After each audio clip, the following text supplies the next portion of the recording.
Gilly Bonny Online TV. Tunataka bajeti hii iliyotengwa kwa ajili ya uchaguzi itumike kudumisha, kutuletea uchaguzi huru, haki na wa kuaminika, na isitumike kutuletea uchafuzi. Serikali imetenga takriban shilingi trilioni 1 kwa ajili ya uchaguzi mkuu, ambapo mpaka sasa inasema imetumia bilioni 741.5 na shilingi bilioni 378.2 kinaeleza kutengwa kwa ajili ya kuwezesha mchakato wa uchaguzi kwa mwaka 2025. Tunachukua fursa hii kuelezea kwamba fedha hizi zilizotengwa na zinazotumika kwa ajili ya uchaguzi ni fedha zetu sisi wananchi, sio fedha za Chama cha Mapinduzi wala chama chochote kile. Hizi ni fedha za uchaguzi na ni fedha za wananchi. Tumeshuhudia namna ambavyo uchaguzi wa serikali za mitaa, vijiji na vitongoji zilitumika bilioni 254.82 na zilitumika kuendelea kuminya demokrasia. Tuliona ambavyo fedha hizi ziliteketea, na badala ya kutumika kudumisha demokrasia, kumpa Mtanzania haki yake ya kuchagua viongozi, zilitumika kupora haki na demokrasia ya kuchagua viongozi wetu.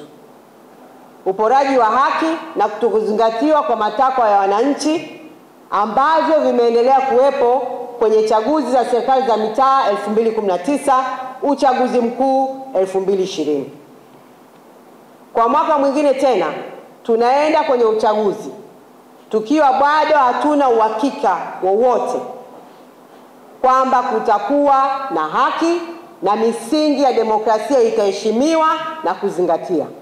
Sisi tumeamua kuingia kwenye uchaguzi huu tukiwa na ari ya kimapambano, na ari yetu ni kuendelea kulinda thamani ya kura na kuhakikisha ustawi wa wananchi wa Tanzania. ACT Wazalendo tunaendelea kusisitiza kwamba hatutaki fedha hizi zitumike kuumiza wananchi, hatutaki fedha hizi itumike kupora maamuzi wa wananchi. Tunataka uchaguzi huru wa haki ambapo vyama vyote vitapata haki sawa na uwanja sawa wa kueleza wananchi nini cha kufanya bila bugdha. Tunasisitiza na kueleza kwamba haya yanaitwa mabadiliko ya sheria ya Tume ya Uchaguzi hayaridhishi na hayatoi nuru na mwanga wowote wa kuchochea mabadiliko ya kweli yatakayohakikisha kwamba unafanyika uchaguzi huru, haki na wenye kuaminika. Hivyo ACT Wazalendo tunaendelea kusisitiza madai yetu 6 kuelekea uchaguzi mkuu wa 2025. Mosi, tunataka makamishna wa Tume Huru ya Taifa ya Uchaguzi wapatikane kwa ushindani. Tume iitishe mchakato wa usaili sasa kama inavyotamkwa kwenye sheria. Pili, tunataka wakurugenzi wa halmashauri wasiwe wasimamizi wa uchaguzi kwenye majimbo. Tume iajiri watumishi wasimamizi wa uchaguzi na wasimamizi wasaidizi wa uchaguzi. Tatu, mawakala wafanye shughuli zao bila kubugudhiwa na wasizuiwe kwa namna yote ile. 4, wagombea wote wasienguliwe. Wananchi wapewe nafasi ya mwisho kuamua viongozi wanaowataka. 5, pasiwe na kura feki. Fedha zetu kama nchi zitumike kuchapisha kura halali na zisitumike kuchapisha na kupitisha kura feki vituoni.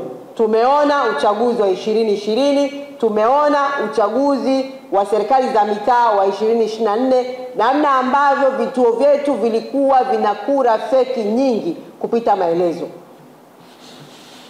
Na mwisho, tunataka vyombo vya ulinzi na usalama visiingilie mchakato wa uchaguzi.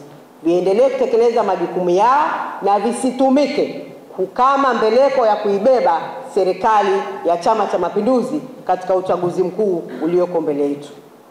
ACT Wazalendo tunatoa angalizo na onyo kwa serikali kutojihusisha na matendo yanayolenga kupora na kuikiuka haki zetu katika uchaguzi huu. Tunasema tume ya uchaguzi sio mali ya CCM na fedha za umma hazipaswi kutumika kukibeba Chama cha Mapinduzi, bali kutenda haki iliyokusudia. Tunaendelea kuwahimiza Watanzania kutoka kila sehemu kutumia makasiriko haya, manunguniko haya dhidi ya Chama cha Mapinduzi, kujitokeza kwa wingi kwenda kupiga kura na kulinda kura. Na tunaendelea kudai maboresho kuhakikisha kwamba tunapata chaguzi huru, haki na zinazoaminika. ACT Wazalendo tumejizatiti safari ya kuongoza mapambano ya kulinda demokrasia na kukabiliana na uhuni wowote wa Chama cha Mapinduzi na wadau wake.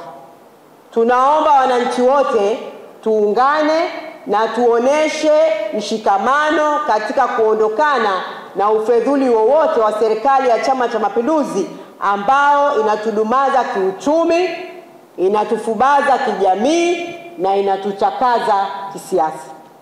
Tuungane kuukataa uhuni, tuungane kupiga na kulinda kura zetu. Mwisho, kwa ujumla, bajeti ya mwaka 2025-2026 itapelekea maisha ya mwananchi wa kawaida kuwa magumu zaidi kwa kuwa gharama za maisha zinaendelea kupanda na kipato kinaendelea kupungua. Sera za bajeti zimeshindwa kutazama bajeti kama nyenzo, na badala yake imekuwa ni nyenzo tu ya kukusanya mapato na kuyatumia. Chama cha ACT Wazalendo kimetekeleza wajibu wake wa kuonesha matundu na anguko kwenye mfumo wa bajeti ya mwaka 2025-2026 na kuonesha namna bora inayoweza kuleta unafuu wa maisha ya Mtanzania. Ni dhahiri kuwa Mtanzania wa kawaida hajapata unafuu wa maisha, na badala yake bajeti hii imeongeza machungu. Sisi tunasema, tumeita kwamba hii mambo ni yale yale, na tunasema hii ni bajeti ya ulaghai. Asanteni kwa kunisikiliza. Na karibisha maswali. Make your day right. Gilly Bonny Online TV. Kupata habari mpya na kwa haraka kila siku, usisahau kusubscribe kisha like na comment. Gilly Bonny Online TV.